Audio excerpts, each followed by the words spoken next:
Je m'appelle Kévis, j'ai 30 ans, je vis en banlieue dans les Yvelines, j'ai deux petits garçons, Lohan et Noah, et je suis passionné de l'histoire de la mode.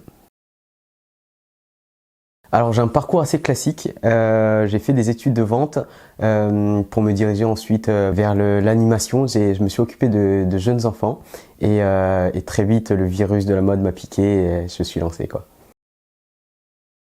C'est très compliqué pour moi de m'enfermer dans un style. Je définirais mon style comme étant libre, vraiment libre de toute contrainte de mode, de style. Voilà, donc je prends tous les styles. Bien sûr que c'est important, bien sûr. J'ai travaillé, donc on parle de mon parcours, j'ai travaillé pour un petit tailleur parisien et on avait le costume de rigueur, costume noir ou bleu, très sobre, très foncé. Et donc la petite marge de créativité que j'avais, c'était la chaussette. Donc je faisais exploser les couleurs de chaussettes, donc c'est comme ça que j'ai commencé à m'intéresser aux chaussettes. Je suis né au Rwanda, à Kigali exactement. Et donc les écoles prestigieuses portaient des uniformes, chemise blanche, chino kaki. Et donc on n'avait pas trop les moyens de s'offrir ce genre d'école. Et le jour où ma mère a pu nous inscrire dans cette école, c'était une très grande fierté d'appartenir enfin à cette petite élite. Je ne sais pas si on peut parler d'élite. Voilà. Elle est primordiale vraiment parce que je trouve que ça finit une tenue. Je trouve que ça ponctue la silhouette. Donc elle est très très importante. C'était une publicité Instagram qui m'avait interloqué parce que je trouvais ça fun, la façon dont c'était emmené. Et j'ai tout de suite cliqué et ouais, le contenu m'a intéressé. Alors ce qui me passionne dans l'univers prépi, Ivy League et tout le collège américain, c'est que c'est des mecs qui vivaient dans un univers très codifié, avec des uniformes, avec des codes couleurs, et ils réussissaient à avoir une créativité incroyable avec des toutes petites choses, des chemises qui repassaient pas pour l'esprit controverse, des chaussures qui peignaient, et donc ils avaient une toute petite marge de manœuvre. Et donc ça rejoint un petit peu Royalties parce que vous avez une toute petite marge de manœuvre, c'est la cheville, donc entre la chaussure et le pantalon, donc pour créer, pour avoir de l'imagination.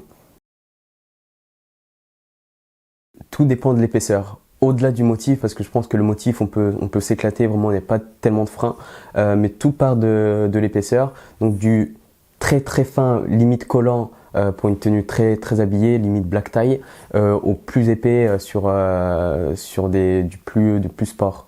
Donc tout dépend de l'épaisseur.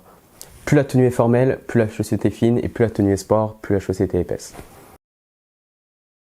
Je dirais cool, innovant et made in chez nous.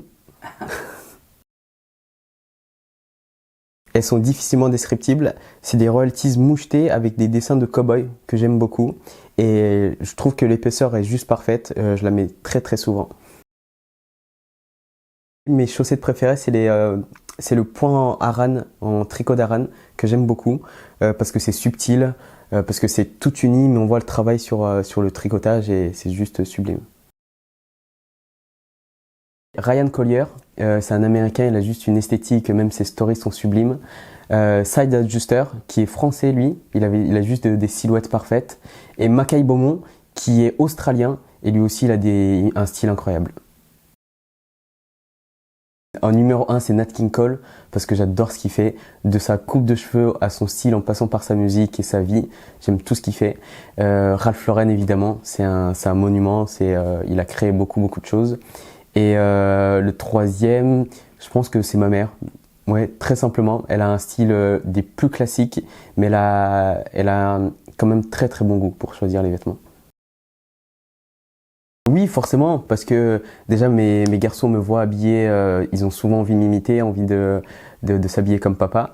Même si là, plus ils grandissent, plus ils ont envie d'avoir leur propre identité. Et donc là, on est en train de faire face aux t-shirts Dragon Ball Z et autres chaussures qui brillent. Donc c'est une période un petit peu compliquée pour moi. J'aime beaucoup tout ce qui est vêtements d'histoire, mais en particulier les chapeaux. J'ai une passion pour les chapeaux depuis très longtemps. Je dois en avoir 90 là-haut. Voilà, donc les chapeaux. Alors beaucoup de blogs parlent de cela comme une faute de goût, le fait qu'il ne faut pas avoir plus de 3 couleurs. Et pour moi, je trouve que c'est très cool d'avoir au-delà de 3 couleurs parce que la vie est trop triste pour se limiter à 3 couleurs, quoi. Foncez, foncez, mettez autant de couleurs possible. Carrément que c'est sexy. Je trouve pour être sexy, il faut pas tout montrer tout de suite, il faut faire deviner. Et un pied, ça peut être très sexy. Et donc avec une jolie chaussette, ça le rend encore plus sublime. Hélas, oui, parce que je suis très très frileux. Mais pour ma partenaire, hors de question de garder les chaussettes. Hashtag FitFétiche. Hélas, oui. Je suis très... Oh merde! Comment on dit ce mot? Frileux! Putain!